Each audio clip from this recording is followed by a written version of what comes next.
They all missed the shot. Every last one of them. Navy SEALs, Green Berets, Force Recon. But when the dust settled, it wasn't a man who hit the impossible target. It was the woman they never noticed. Why do we keep underestimating the quietest person in the room? And what happens when she finally stops hiding? This isn't just a story about a bullet. It's about a woman who buried her past to survive. And the moment she picked up the rifle again, to remind the military what it means to truly see. Subscribe to Sisterhood Speaks. We tell the stories of those who served and were forgotten. If you believe women who gave everything for this country deserve to be remembered, hit the bell and stand with us. Fort Carson, Colorado. A military sniper challenge, known unofficially as the Impossible Range. 3,000 meters, unstable winds, no confirmed bullseye in over a decade. The field was packed with elite operators.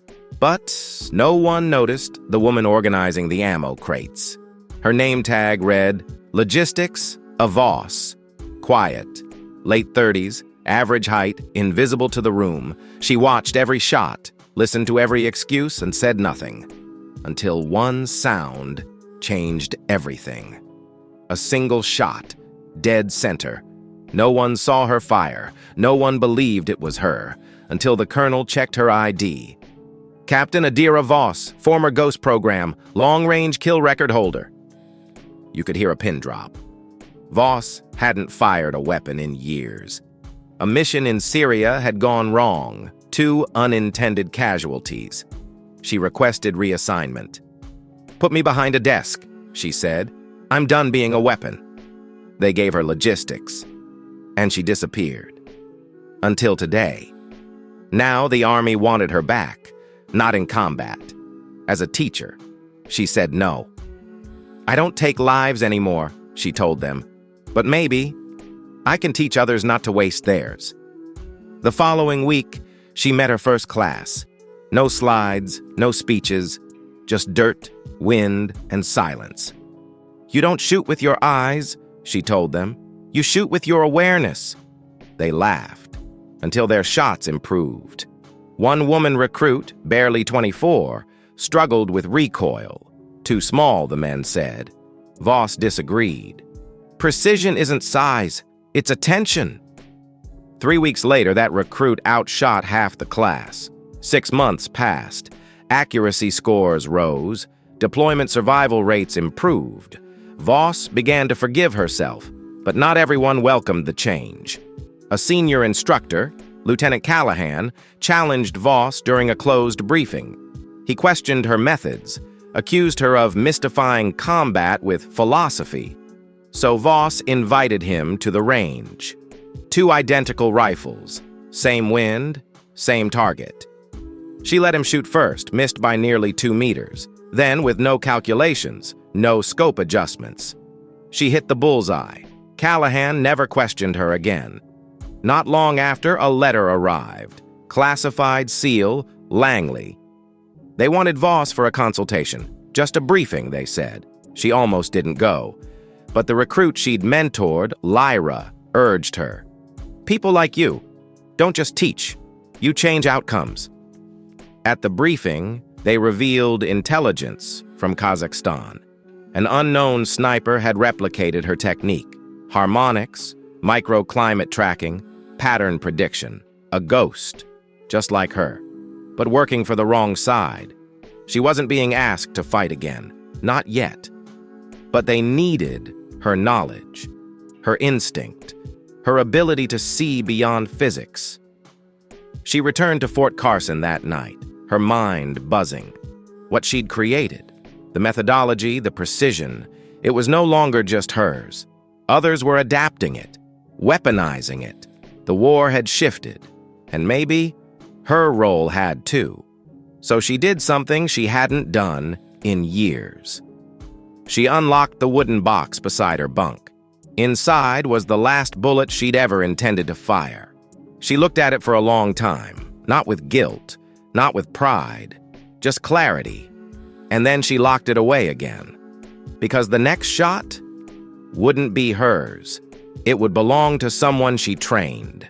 But teaching wasn't the hardest part. It was trusting herself again. Each time a student picked up a rifle, Voss felt that tug, the same weight she carried since Syria. What if she taught them wrong? What if they missed? One evening, after a particularly brutal training cycle, she stayed late at the range, alone. She laid down behind a cold barrel, stared through the scope, not to fire, but to remember. The wind whispered like an old friend, and she let it speak. The next day, Lyra approached her with news. She'd been accepted into an elite reconnaissance unit. "I wouldn't have made it without you," she said, eyes gleaming.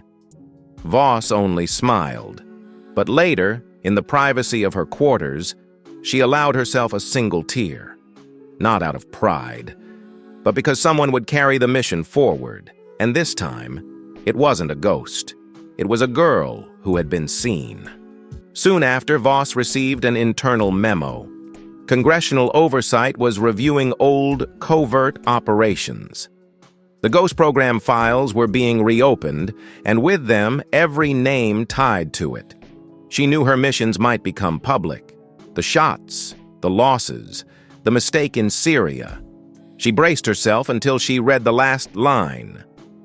"Due to her post-service contributions in training, Captain Adira Voss is hereby nominated for the Medal of Valor." She didn't care for medals, but this one wasn't just for her.